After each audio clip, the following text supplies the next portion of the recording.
Il s'agit des vaccins AstraZeneca réceptionnés à l'aéroport Bangui Mpoko le 13 avril par la représentante spéciale adjointe du secrétaire général des Nations Unies et coordonnatrice humanitaire Denise Brown, avec à ses côtés le ministre de la Santé publique Dr Pien Somsing, le directeur pays de l'ONU-SIDA en Centrafrique Patrick Eba, ainsi qu'un représentant de l'Organisation mondiale de la santé.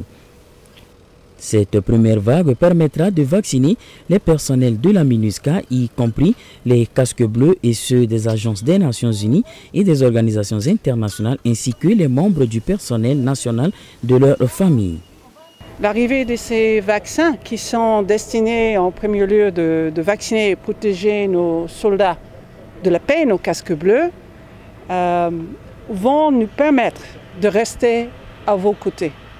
On va se protéger afin de continuer à protéger la République centrafricaine et les populations, les citoyens les plus vulnérables.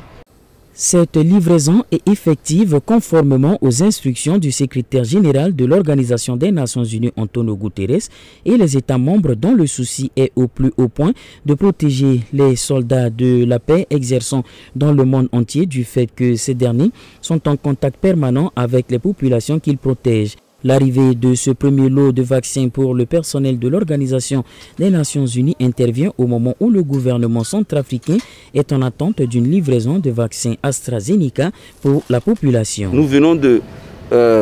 finir notre soumission auprès de la facilité COVAX, qui est le mécanisme mondial qui facilite donc la solidarité mondiale dans le domaine de la vaccination dans le monde en faveur des pays en développement. La campagne vaccinale contre la pandémie démarre très prochainement sur toute l'étendue du territoire en étroite collaboration avec les autorités centrafricaines. D'autres livraisons de vaccins sont attendues prochainement pour permettre aux différents personnels de l'Organisation des Nations Unies et des organisations humanitaires de recevoir les 2 doses dans l'intervalle recommandé afin de se prémunir contre la maladie.